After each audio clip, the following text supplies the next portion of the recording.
As long as there's a drinking age, minors are going to attempt to get alcohol either through an off-premises store or an on-premises establishment. They will often use a fake ID, either when they manufactured or they borrowed or stolen from someone. It is a Class A misdemeanor to possess a fake or altered ID, to lend or to let another person use your driver's license or ID, or to use another person's driver's license or ID. In addition, it is a felony to manufacture or produce with the intent to sell, distribute, or deliver any counterfeit or forged Texas driver's licenses or identification card, and is a Class C misdemeanor to possess with intent to use, circulate, or pass a forged or counterfeit driver's license or identification card. The passport could be easily one of the most easily forms of identification there are to alter. A passport is valid for 10 years. People change in 10 years. For example, a person gets a passport when they are 17 years old, now they are 22 years old. The person will have changed. Passports have changed. The old style had the lamination over the picture and you can feel where the picture had been placed. The new one has the picture scanned in and laminated with a hologram over the lamination. This is the same passport that was put on a scanner and the documentation was changed. Note it reads, "Any age I want to be." When someone uses a passport for ID, simply ask them for a second piece of ID. In fact, anytime you have questions on an ID, the first thing you should ask for is a second piece of ID. That would be anything with their name on it. You would prefer something with their name and photo on it, such as a student ID, an employee ID card, a bank card, etc. One thing should draw a red flag is if when you request a second piece of ID and the guest immediately responds with, "I don't have one."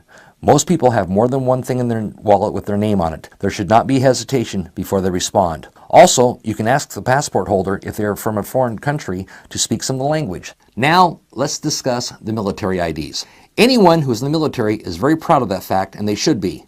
There's a good chance that they will show you their military ID. There are a couple of different styles. This style of military ID comes in different colors. You'll see a lot of pink ones and tan ones, as well as a blue one and a gray one.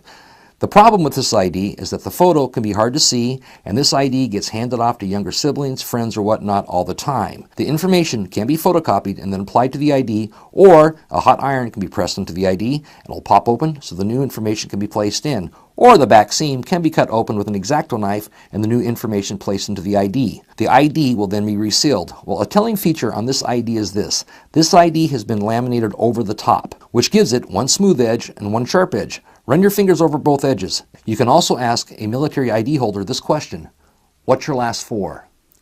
Everything and anything somebody does that is associated with the military is with the last four. If you ask them what their last four is, and they look at you with a huh, they are not in the military. Now let's discuss the new military ID. The new military ID is a credit card style.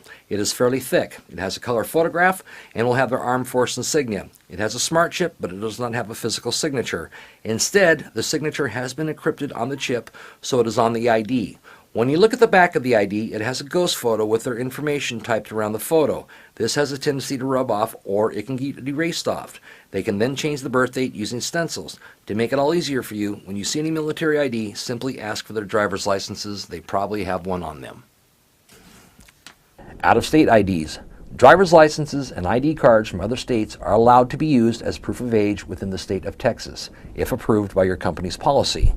The ID must be issued by a government agency, have a physical description and picture consistent with the customer's appearance, and show their age to be 21 years of age or older.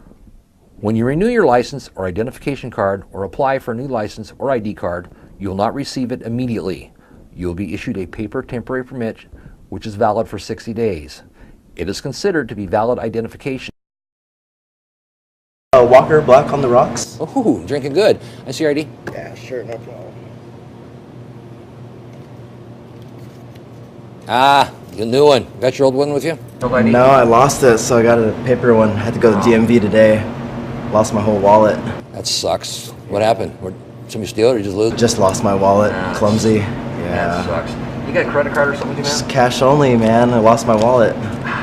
You know. Remember, the temporary license is only good for 60 days, so be sure to check the expiration date, because minors will go to great lengths to purchase or consume alcohol, and even though the temporary driver's license is legal identification, we suggest you always ask for a second piece of ID when you're presented with a temporary license.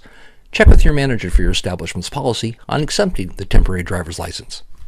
Note, effective September 1st, 2015, a person can no longer be issued both a driver's license and identification card. Because of this law change, as a seller server, make sure you know how to find the date of birth and know the security features on both a driver's license and identification card. You may start seeing more identification cards since a person may no longer have both at the same time. Texas Transportation Code 521.183.